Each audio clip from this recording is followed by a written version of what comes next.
सर्वप्रथम मैं माँ सरस्वती को वंदन करता हूँ। तत्पश्चात आप सभी को नमस्कार, जोहार, अभिनंदन। बिरसा सीरीज के इस प्रैक्टिस सेट को लगातार हम लोग कंटिन्यू आगे बढ़ाते हुए आज के सेशन में हम लोग प्रैक्टिस सेट नंबर 4 को डील करने वाले हैं। सो चलिए सेशन को हम लोग फाइनली प्रारंभ करते हैं। पहला प्रश्न जो कि आपके स्क्रीन पे, झारखंड का आधिकारिक राज्य पुष्प कौन सा है? ऑप्शन है साल, काशी, पलाश, गुलाची। तो बात करते हैं झारखंड की आधिकारिक जो राज्य पुष्प है वो है पलाश। यहाँ पे थोड़ा सा और डिटेल्स में हम लोग जानने का प्रयास करेंगे। राजकीय वृक्ष की बात करते हैं तो वो साल वृक्ष है। राजकीय पशु हाथी है। राजकीय पक्षी कोयल है। ये तो हो गया राजकीय जो भी आप लोग के प्रतीक चिन्ह। तत्पश्चात आप लोग के जैसा कि पता होगा 15 अगस्त अभी हाल में नया लोगो का जो कि झारखंड में अनावरण किया गया है। 15 अगस्त 2020 को नया 15 अगस्त 2020 को नया लोगो का अनावरण किया गया। तत्कालिक जो राज्यपाल थे द्रौपदी मुर्मू उनके द्वारा। तो इससे पहले जो 4J अक्षर था उससे लोगो बना हुआ था झारखंड का। तो जो नया लोगो है इसमें आप देखिएगा जो पलाश है, साल वृक्ष है, हाथी है, सौर्य चित्रकला है, सफ़ेद वृत्त है, इनकी संख्या भी आप लोगों को वहाँ पे देखने को मिलती है। तो इसका एक ट्रिक है, आप लोग याद कर लीजिएगा, हप सोस, हप सोस। हा से हाथी, हा से हाथी, पा से पलाश, सौ से सौर्य चित्रकारी और सा से सफ़ेद वृत्त। ये आप लोग का बढ़ते क्रम है इंक्रीजिंग ऑर्डर में। हाथी की संख्या 24 है, पलाश की संख्या भी 24 है, सौर्य चित्रकारी की संख्या 48 है और ये सौर्य चित्रकारी जो नर्तक चिन्ह है ये 36 उड़ीसा की है। सफ़ेद वृत्त की संख्या कितनी है? 60। तो ये संख्या से रिलेटेड प्रश्न पूछे जाते हैं। अगला प्रश्न है, देखिए, मयूराक्षी नदी का उद्गम स्थल कहाँ है? मयूराक्षी नदी की बात करते हैं सर्वप्रथम।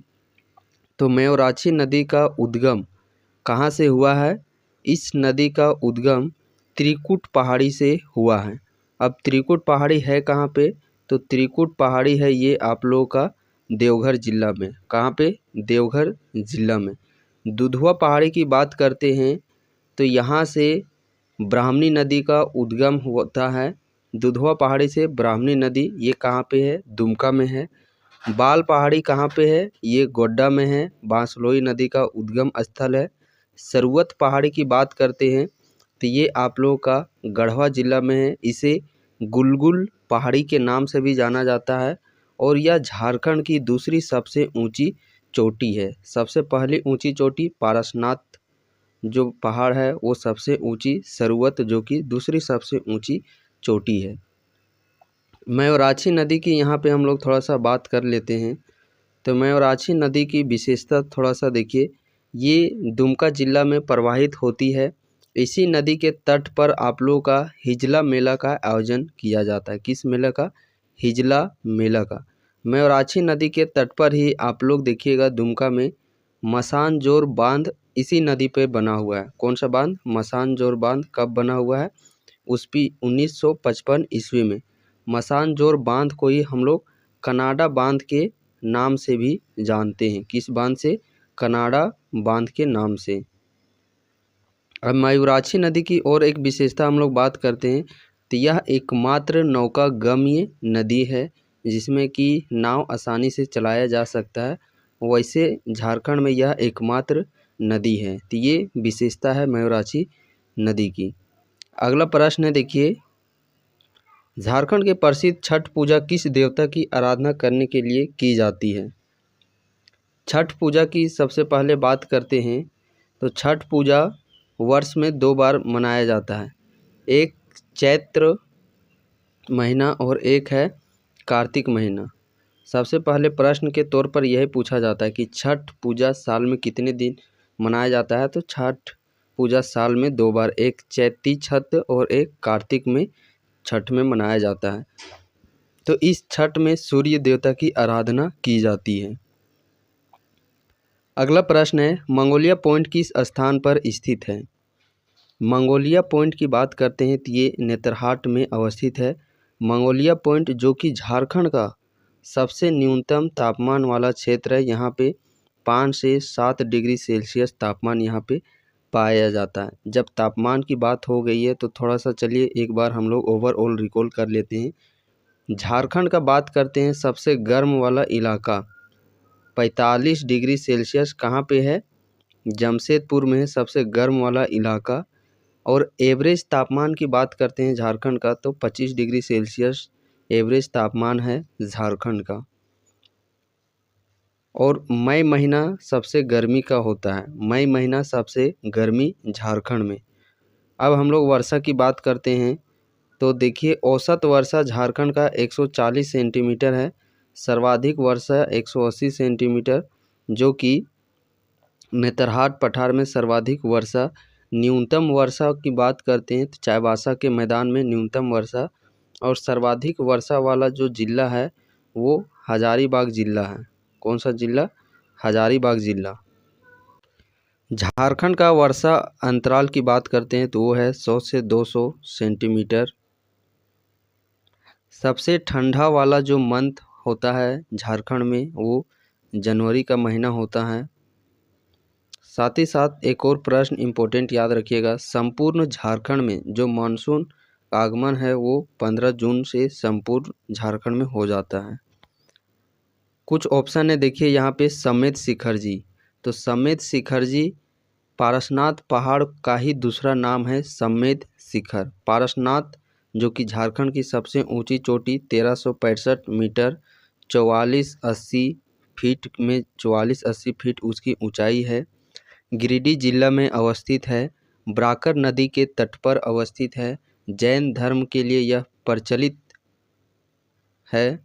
साथ ही साथ देखिए और क्या चीज़ पूछा जाता है प्रश्न के तौर पर, तो जैन धर्म का मक्का के नाम से जाना जाता है। वहाँ के जो संथाल निवासी है, संथाली लोग, वो अपने कुल देवता के रूप में पारसनाथ पहाड़ी को मरांग बुरु के नाम से पुकारते हैं। जैन भिक्षुनी बनने वाली जो पहली महिला है उनका नाम है चंदना। रजरप्पा की बात करते हैं तो रजरप्पा जलप्रपात, रजरप्पा स्थान, ये आप लोगों का रामगढ़ जिला में है। माँ छिन्नमस्तिके मंदिर रजरप्पा में ही अवस्थित है।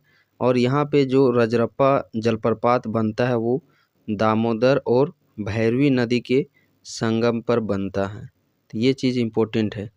अगला प्रश्न देखिए, निम्न मंदिर रांची जिला में अवस्थित है। इनमें से मंदिर की बात करते हैं जो कि रांची जिला में अवस्थित है। मदन मोहन मंदिर ये रांची जिला में अवस्थित है। बासुकीनाथ धाम की बात करते हैं, ये दुमका जिला में अवस्थित है। टांगीनाथ धाम की बात करते हैं, टांगीनाथ धाम परशुराम की जो वहाँ पे टांगी है वो चीज़ गड़ा हुआ है। टांगीनाथ धाम ये गुमला में है। बैद्यनाथ मंदिर की बात करते हैं तो बैद्यनाथ मंदिर ये आप लोग का देवघर जिला में है। और बैद्यनाथ मंदिर काफ़ी इम्पोर्टेंट है। देखिए 12 ज्योतिर्लिंगों में से एक है और 51 शक्तिपीठों में से एक है। बैद्यनाथ मंदिर देवघर जिला में अवस्थित है। जो गिद्धौर राजवंश के 10वें राजा पूरनमल के द्वारा इसका निर्माण करवाया गया है। अंतिम संस्कार के लिए विख्यात माना जाता है बैद्यनाथ मंदिर को। बैद्यनाथ मंदिर खासियत देखिए, यह एकमात्र ऐसा यहाँ पे शंकर भगवान का मंदिर है। देखते होंगे त्रिशूल जो 3 आप नोक देखते होंगे, बट यहाँ पे जो त्रिशूल जो बना हुआ है यहाँ पे 4 नोक का त्रिशूल देखने को मिलेगा। अगला प्रश्न देखिए, बेतला राष्ट्रीय उद्यान किस जिले में अवस्थित है? बेतला राष्ट्रीय उद्यान स्थापना 1986 ईस्वी में किया गया है। 231.67 किलोमीटर स्क्वायर एरिया में यह फैला हुआ है बेतला राष्ट्रीय उद्यान। और यह झारखंड का एकमात्र राष्ट्रीय उद्यान है। स्थापना कब? 1986 ईस्वी में। एरिया में फैला हुआ है 231.67 किलोमीटर स्क्वायर एरिया में यह फैला हुआ है। जिला की बात करते हैं तो लातेहार जिला में यह अवस्थित है बेतला राष्ट्रीय उद्यान। तो ये कम से कम 3 इम्पोर्टेंट याद रखना है, जिला का नाम, स्थापना वर्ष और एरिया, ये तीनों बार बार पूछे जाते हैं। अगला प्रश्न है, देखिए निम्नलिखित में से किस शहर को थाउजेंड गार्डन के नाम से जाना जाता है। थाउजेंड गार्डन मीन्स हजार बागों का शहर। तो हजार बागों का शहर के नाम से हजारीबाग को जाना जाता है। 7 पहाड़ियों का क्षेत्र, कितना? 7 पहाड़ियों का क्षेत्र भी हजारीबाग को ही जाना जाता है। जब इसी में डबल जीरो लगा देंगे 700 पहाड़ियों का क्षेत्र, तो वो सारंडा को 700 पहाड़ियों का क्षेत्र के नाम से जाना जाता है। बोकारो को तो झारखंड का शेफील्ड, भेंड्रा बोकारो को जाना जाता है। झारखंड का जैसलमेर के उपनाम से पलामू को जाना जाता है। मंदिरों का गांव मलूटी को जाना जाता है और ये मलूटी दुमका जिला में अवस्थित है। अगला प्रश्न है, झारखंड में एक लोकप्रिय, यहाँ पे थोड़ा सा शब्दावली करेक्शन हो गया, लोकप्रिय मार्शियल नृत्य। तो मार्शल नृत्य कौन सा है लोकप्रिय? वो है पाइका। कौन सा नृत्य है? पाइका। और ये सिर्फ पुरुष प्रधान है। इसके लिए विख्यात धनबाद जिला है। डोमकच की बात करते हैं तो यह एक लोक नृत्य है जो कि महिलाओं के द्वारा, बेसिकली ये जब बारात के समय में, शादी विवाह का अवसर के समय डोमकच नृत्य किया जाता है। जब लड़के पार्टी वाले बारात चल जाते हैं तो जो घरों में लड़के दूल्हा के घर में जो महिलाएं बच जाती है तो उनके द्वारा फिर जो डांस किया जाता है लड़कों की वेशभूषा पहन करके, तो वो बेसिकली डोमकच है आप लोगों का। अगला प्रश्न देखिए, सारंडा वन मुख्यतः झारखंड के किस जिले में स्थित है? सारंडा 700 पहाड़ियों का क्षेत्र सारंडा वन ये आप लोग का पश्चिमी सिंहभूम जिला में अवस्थित है। और ये जो साल वृक्ष है, साल वृक्ष का सबसे घना जंगल है ये आप लोग का। भारत का सबसे घना जंगल किस पेड़ के लिए? तो साल, जो सखुआ वृक्ष है उसके लिए, पश्चिमी सिंहभूम जिला में यह अवस्थित है। बिरहोर का शाब्दिक अर्थ क्या है? बिरहोर की बात करते हैं, बिरहोर जनजाति। बिरहोर का जो शाब्दिक अर्थ होता है वो क्या चीज़ होता है? तो बिरहोर का शाब्दिक अर्थ होता है जंगल का आदमी। क्या चीज़ होता है? जंगल का आदमी। और बिरहोर जनजाति में ही प्रचलित है कौन सा चित्रकला? कोहबर चित्रकला। कौन सा चित्रकला? कोहबर चित्रकला। कोह मतलब गुफा, वर मतलब जो दंपति होता है जोड़ा, तो वधु का जोड़ा। और कोहबर का शाब्दिक अर्थ क्या चीज़ होता है? विवाहित जोड़ा।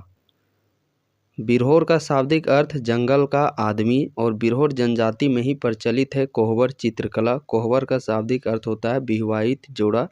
और कोहबर को जीआई टैग दिया गया था 2020 ईस्वी में। इसके साथ साथ एक और चित्रकला है सोहराय चित्रकला। तो सोहराय चित्रकला और कोहबर चित्रकला दोनों को 2020 ईस्वी में जीआई टैग दिया गया था। कोहबर जो कि बिरहोर जनजाति में प्रचलित है। अगला प्रश्न देखिए, निम्न में से किस में विटामिन सी सबसे अधिक पाया जाता है? अब यहाँ से हम लोग साइंस के प्रश्न की ओर बढ़ चुके हैं। विटामिन सी, इसकी कमी से स्कर्वी रोग होता है। विटामिन सी की बात करते हैं, सर्वाधिक आंवला में पाया जाता है, नींबू में भी पाया जाता है, अमरूद में भी पाया जाता है, संतरा में भी पाया जाता है। बट यहाँ पे प्राथमिकता बताने की बात कही गई है कि सबसे ज़्यादा, तो सबसे ज़्यादा आंवला में पाया जाता है।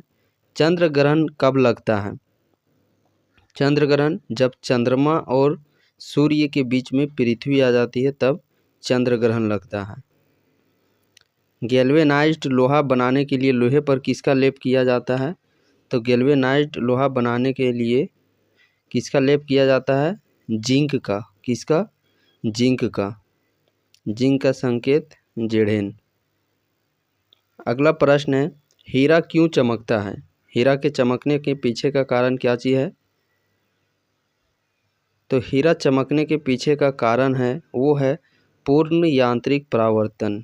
क्या चीज़? पूर्ण यांत्रिक परावर्तन, टोटल इंटरनल रिफ्लेक्शन। डायबिटीज किस हार्मोन की कमी से होता है? डायबिटीज मीन्स मधुमेह नामक रोग। तो मधुमेह नामक रोग इंसुलिन हार्मोन की कमी से होता है। अगला प्रश्न है, राज्यसभा के 1/3 सदस्य प्रति कितने वर्ष में सेवानिवृत्त होते हैं? तो 2 वर्षों में सेवानिवृत्त होते हैं। अगला प्रश्न है, भारत के किस वैज्ञानिक को सर्वप्रथम भौतिकी के क्षेत्र में नोबेल पुरस्कार मिला? तो भौतिक के क्षेत्र में किनको मिला? सीवी रमन को। कब मिला था? 1930 ईस्वी में। सबसे पहले नोबेल पुरस्कार रविन्द्रनाथ टैगोर को गीतांजलि के लिए कब? 1913 ईस्वी में। अगला प्रश्न है, संविधान की किस अनुसूची में दल बदल के आधार पर आयोग घोषित होने संबंधी प्रावधान दिए गए हैं? दल बदल से संबंधित जो प्रावधान है वो है 10वीं अनुसूची में। 8वीं अनुसूची में भाषा से रिलेटेड है। भाषा जो कि वर्तमान में संविधान में 22 भाषा हैं। उसके बाद देखिए 11वीं अनुसूची में पंचायती राज से संबंधित है। 12वीं अनुसूची जो कि नगर पालिका नगर निगम से संबंधित है, 12वीं अनुसूची। अगला प्रश्न है, कौन सा संविधान संशोधन अपने आप में इतना विस्तृत था जिसे एक लघु संविधान कहा गया था? वो है 42वां संविधान संशोधन। अगला प्रश्न है देखिए, और यहाँ पे देख लीजिएगा थोड़ा सा आप लोग। हाँ, पंचायती राज को किस संशोधन अधिनियम से संवैधानिक दर्जा प्राप्त हुआ है? पंचायती राज को 73वां संविधान संशोधन, जो नगर निगम जिस नगर पालिका की बात करते हैं उसके लिए 74वां संविधान संशोधन। आज का प्रैक्टिस सेट में क्वेश्चन किस लेवल के थे, कितने आप लोगों ने सही कर पाए, कमेंट सेक्शन में ज़रूर अपना स्कोर शेयर कीजिएगा। आत्म जो कैलकुलेशन है वो आत्म आप लोग खुद से कर लीजिएगा। और हाँ, इसका PDF आप लोगों को इस शुभम गुरुकुल ऐप में देखने को मिल जाएगा। सो इस वीडियो के डिस्क्रिप्शन बॉक्स या डायरेक्टली प्ले स्टोर में जाकर के इस ऐप को आप लोग डाउनलोड कर सकते हैं। वहाँ पे सारे PDF आप लोगों के इससे पहले के PDF वहाँ पे प्रोवाइड कर दिए जा चुके हैं। अभी पिछले हाल ही दिनों में मैं यूट्यूब में उतना अच्छे से रेगुलर नहीं रह पाया, उसके पीछे बहुत सारे रीज़न थे, कारण थे। अब देखिए JCC गुरुकुल एक मिशन के तहत अब आप लोग के समझ काम करने वाला है। अब हर बच्चा पढ़ेगा, इस स्लोगन के तहत JCC गुरुकुल अब आप लोग के समझ आने वाले समय में बहुत ही तेज़ी के साथ वो चीज़ देखने को मिलेगा। अब हर बच्चा पढ़ेगा मिशन के तात्पर्य से समझ सकते हैं कि अब इस ऐप में जो भी क्लासेस आप लोग को दिए जा रहे थे वो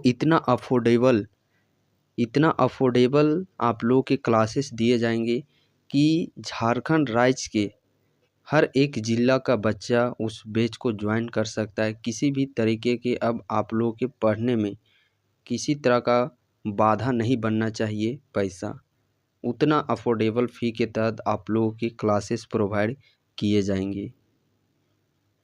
अब इस नारे पर हम लोग को काम करना है, पढ़ेगा झारखंड तो बढ़ेगा झारखंड। तो इसी स्लोगन के साथ आइए हम लोग एक बार पुनः रिपीट करते हैं और आज के इस सेशन को हम लोग यहीं पे समाप्त करते हैं। अब हर बच्चा पढ़ेगा झारखंड तो बढ़ेगा झारखंड। जय झारखंड, जोहार झारखंड, जय भारत।